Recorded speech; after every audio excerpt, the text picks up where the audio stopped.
तो hello friends, स्वागत है अपने यूट्यूब चैनल एजुकेशन में गुप्ता जी में। तो आप सभी के लिए फिर से 30 मोस्ट इंपॉर्टेंट क्वेश्चन लेके आ चुके हैं दोस्तों, जो कि क्लास 12th वाले के लिए हिंदी का है। तो क्या करना है, इसको आपको सही से नोट करना है। सारे बोर्ड एग्जाम में पूछे जाने वाले प्रश्न है, 100% बोर्ड परीक्षा में इसी में से आएगा। तो क्या करना है, इसको आपको सही से ही नोट कर लेना है। अगर उससे पहले मेरे इस चैनल पर पहली बार आए हैं तो मेरे इस चैनल को सब्सक्राइब और साथ में बेल आइकन दबा दिया, ताकि हमारा कोई भी नया वीडियो अपलोड हो तुरंत आप तक पहुंच जाए। सारे बोर्ड एग्जाम में पूछे जाने वाले प्रश्न है, 100% बोर्ड परीक्षा में इसी में से आएगा। तो क्या करना है, इसको आपको सही से ही नोट कर लेना है। तो चलिए बिना समय क्वेश्चन के चलते। तो आपको पहला नंबर में दिया, एक नंबर में आपस में धांगर किस भाषा के में बात करते थे। उस आपस में जो धांगर जाति थे वह किस भाषा में आपस में ही बात करते थे। तो इसका राइट आंसर, एक के राइट आंसर क्या हो जाएगा, एक के राइट आंसर सीधा मिश्रित ओराव में। इसको आपको सही से नोट करना, मिश्रित ओराव में भाषा, जो मिश्रित ओराव भाषा था उसी में आप लोग धांगर बात करते थे। इसको आपको सही से नोट कर लेना। तो चलिए अगले क्वेश्चन को चलते। तो आपको दूसरे नंबर में दिया, वसुंधरा भोगी मानव में और धर्मात्र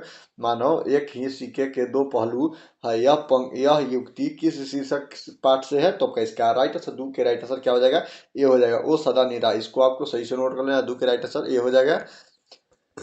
तो चलिए अगले क्वेश्चन को चलते हैं। आपको तीसरे नंबर में दिया, जगदीश चंद्र माथुर की रचना निम्न में से कौन है। मतलब कौन है दोस्तों, इनमें से जगदीश चंद्र माथुर की रचना निम्न में से कौन है। तो इसका राइट आंसर, तीन के राइट आंसर क्या हो जाएगा, बी हो जाएगा ओ सदा निरा। जगदीश चंद्र की मतलब रचना है वो सदा निरा पाठ यही है, जगदीश चंद्र की रचना। इसको आपको सही से नोट कर लेना है। तो चलिए अगले क्वेश्चन को चलते हैं। आपको 4 नंबर में दिया रहा है, गंडक नदी जल जल तो सदियों से चंचल रहा है। यह पंक्ति किस निम्न में से किसके द्वारा लिखी गई है। जो गंडक नदी जल तो सदियों से चंचल रहा है, यह पंक्ति निम्नलिखित में से किसके द्वारा लिखी गई है। तो इसका राइट आंसर, 4 का राइट आंसर क्या हो जाएगा, ए हो जाएगा, जगदीश चंद्र माथुर के द्वारा लिखी गई है।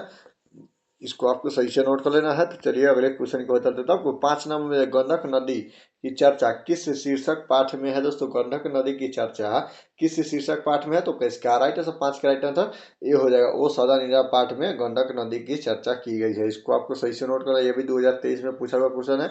इसको आपको सही से नोट कर लेना है। तो चलिए अगले क्वेश्चन को चलते। तो आपको 6 नंबर में दिया रहा है, धांगड़ों को 18वीं शताब्दी के अंत में किस कार्य के लिए लाया गया था। तो इसका राइट आंसर, 6 के राइट आंसर क्या हो जाएगा, ये हो जाएगा, नील की खेती के लिए लाया गया था धांगड़ों को। इसको आपको सही से नोट करना, ये भी 2023 में पूछा गया क्वेश्चन। इसको आपको सही से नोट कर लेना है। तो चलिए अगले क्वेश्चन को चलते। तो आपको 7 नंबर में दिया, चौर किसे मतलब चौर कैसे ताल है। दोस्तों चौर चौर मतलब चौर कैसे ताले है, चोर कैसे ताल है। तो इसका राइट आंसर, 7 का राइट आंसर ये हो जाएगा, उथेले उथले हो जाएगा। इसको आपको सही से नोट कर, ये भी 2030 में क्वेश्चन पूछा हुआ गया है। इसको आपको सही से नोट कर लेना। तो चलिए अगले क्वेश्चन को चलते हैं। आपको 23 नंबर 8 नंबर में दिया, वो सादा निरा शीर्षक निबंध के मतलब निबंध में वर्णन मन कैसा मतलब वर्णन मन कैसे ताल है। तो इसका राइट आंसर, 8 के राइट आंसर डी हो जाएगा। इसको आपको सही से नोट कर, गहरे और विशाल, ये भी 2021 में पूछा गया क्वेश्चन है। इसको आपको सही से नोट कर लेना है। तो चलिए अगले क्वेश्चन को बता देता हूँ। आपको 9 नंबर में दिया है, वो सदा निरा निबंध किस पुस्तक से लिया गया है। वो सदा निरा जो निबंध है वह किस पुस्तक से लिया गया है। तो इसका राइट आंसर, 9 के राइट आंसर क्या हो जाएगा, सी हो जाएगा, बोलते छंद से लिया गया है। वो सदा निरा निबंध जो यह पुस्तक लिखी गई है तो बोलते छंद से लिखा गया है। इसको आपको सही से नोट कर, ये भी 2021 में पूछा गया क्वेश्चन है। इसको आपको सही से नोट कर लेना है। तो चलिए अगले क्वेश्चन को चल देता हूँ। आपको 10 नंबर में, गंडक नदी का जल सदियों से कैसा है। गंडक नदी का जो जल है वो सदियों से कैसा है। तो इसका राइट आंसर, 10 का राइट आंसर भी हो जाए, चंचल रहा है। गंडक नदी की जल सदियों से चंचल रहा है। ये भी 2021 और 2023 में पूछा गया क्वेश्चन। इसको आपको सही से नोट कर लेना है दोस्तों। तो चलिए अगले क्वेश्चन को चलते हैं। आपको 11 नंबर में दिया है, सरयामान ताल का जल कैसा। दोस्तों सरयामान ताल का जल कैसा। तो इसका राइट आंसर, 11 के राइट आंसर क्या हो जाएगा, बी हो जाएगा, स्थिर है। इसको आपको सही से नोट कर लेना, ये भी 2021 और 2024 में पूछा गया क्वेश्चन है। इसको आपको सही से नोट कर लेना है दोस्तों। तो चलिए अगले क्वेश्चन को चलते। तो आपको 12 नंबर में दिया, वसुंधरा भोगी मानव और धर्मात्र मानव एक ही सिक्के के दो पहलू है, यह पंक्ति किसके द्वारा लिखी गई है। तो इसका राइट आंसर, 12 के राइट आंसर डी हो जाएगा, जगदीश चंद्र माथुर के द्वारा लिखी गई है। डी राइट आंसर इसका सही हो जाएगा। तो चलिए अगले क्वेश्चन को चलते हैं। तो आपको 13 नंबर में दिया है, रामपुरवा कहाँ है, रामपुरवा जो है वह कहाँ है, तो इसका राइट आंसर 13 के राइट आंसर ये हो जाएगा भीती हरवा के पास है दोस्तों रामपुरवा। इसको आपको सही से नोट कर लेना है। ये भी 2021 और 2023 में पूछा गया क्वेश्चन है, इसको आपको सही से नोट कर लेना है। तो चलिए अगले क्वेश्चन को चल देता हूँ। 14 नंबर में गांधी जी को महुए के पेड़ के नीचे किसने मतलब जगह दी थी गांधी जी को, तो इसका राइट आंसर 14 के राइट आंसर सी हो जाएगा। मठ के महंत ने गांधी जी को महुए के पेड़ के नीचे जगह दी थी। ये 2021 में पूछा गया क्वेश्चन है, इसको आपको सही से नोट कर लेना है। चलिए अगले क्वेश्चन को बता देता हूँ। आपको 15 नंबर में गांधी जी की झोपड़ी को ने जला दिया, मतलब यहाँ पे डॉट डॉट दे दिया है किसने जला दिया, तो आपको इसमें चुनना है किसने जलाया था गांधी जी की झोपड़ी, तो इसका राइट आंसर 15 का राइट आंसर सी हो जाएगा। एमन साहब के कर्मचारियों ने गांधी जी की झोपड़ी को जला दी थी। इसको आपको सही से नोट कर लें, ये भी 2021 में पूछा गया क्वेश्चन है, तो इसको आपको सही से नोट कर लें। तो चलिए अगले क्वेश्चन को चल देता आपको 16 नंबर में दिया बहुजन बहुजन संप्रेषण के माध्यम पुस्तक किसने लिखी थी, बहुजन संप्रेषण के माध्यम पुस्तक किसने लिखी थी, तो इसका राइट आंसर 16 के राइट आंसर बी हो जाएगा। इसको आपको सही से नोट कर लेना है, बी हो जाएगा। जगदीश चंद्र माथुर हो जाएगा, ये भी 2020 में पूछा गया क्वेश्चन है। जगदीश चंद्र माथुर हो जाएगा, 16 का राइट आंसर बी हो जाएगा। तो चलिए अगले क्वेश्चन को बता देता हूँ। 17 नंबर में दिया है निम्न में कौन सी रचना जगदीश चंद्र माथुर के, तो इसका राइट आंसर 17 के राइट आंसर क्या हो जाएगा, सी हो जाएगा। ओ सदा निरा इनमें से जगदीश चंद्र माथुर की है। इसको आपको सही से नोट कर लेना है, सदा निरा हो जाएगा। तो चलिए अगले क्वेश्चन को बता देता हूँ। 18 नंबर ओ सदा निरा शीर्षक पाठ किस विधा से अंतग्रहित है आता है, तो इसका राइट आंसर 18 का राइट आंसर ये हो जाएगा, निबंध से आता है। इसको आपको सही से नोट कर, ये भी 2021 2023 में पूछा गया क्वेश्चन है, इसको आपको सही से नोट कर लेना है।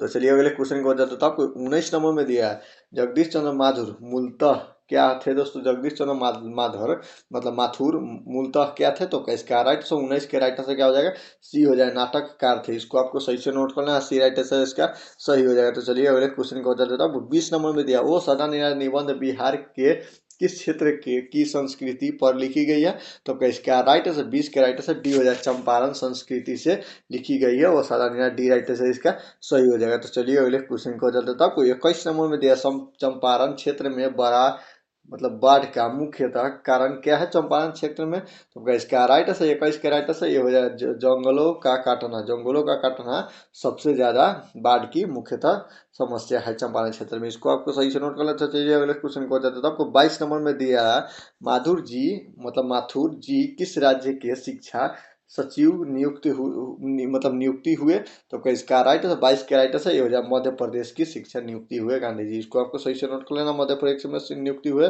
तो चलिए अगले क्वेश्चन को चल रहा है। आपको 23 समझ वो सदा निरा पाठ के अनुसार गांधी जी ने आश्रम विद्यालय कहाँ स्थापित किया गया था, इसका राइट आंसर 23 का राइट आंसर क्या हो जाएगा, डी हो जाएगा। इसको आपको सही से नोट कर लेना है।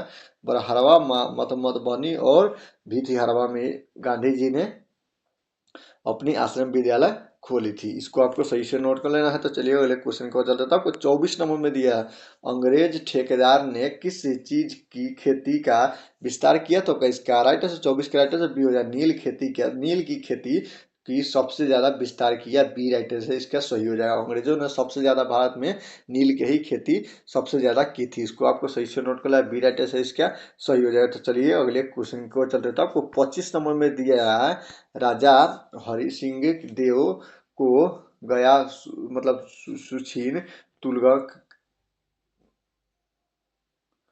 तुगलक का सामना कब करना पड़ा, तो इसका राइट आंसर 25 के राइट आंसर सी हो जाएगा, 1325 ईस्वी में करना पड़ा। इसको आपको सही से नोट कर लेना है। तो चलिए अगले क्वेश्चन को बता देता हूँ। आपको 26 नंबर में दिया है धांगरों को नील की खेती की सिलसिले में कब लाया गया था, तो इसका राइट आंसर 26 के राइट आंसर ये हो जाए, 18वीं शताब्दी में लाया गया था। इसको आपको सही से नोट कर लेना है। तो चलिए अगले क्वेश्चन को बता देता हूँ। आपको 27 नंबर में दिया जा रहा है पुंडलिक जी कौन थे दोस्तों, पुंडलिक जी कौन थे, तो इसका राइट आंसर 27 का राइट आंसर बी हो जाएगा, शिक्षक थे। इसको आपको सही से नोट कर लेना है।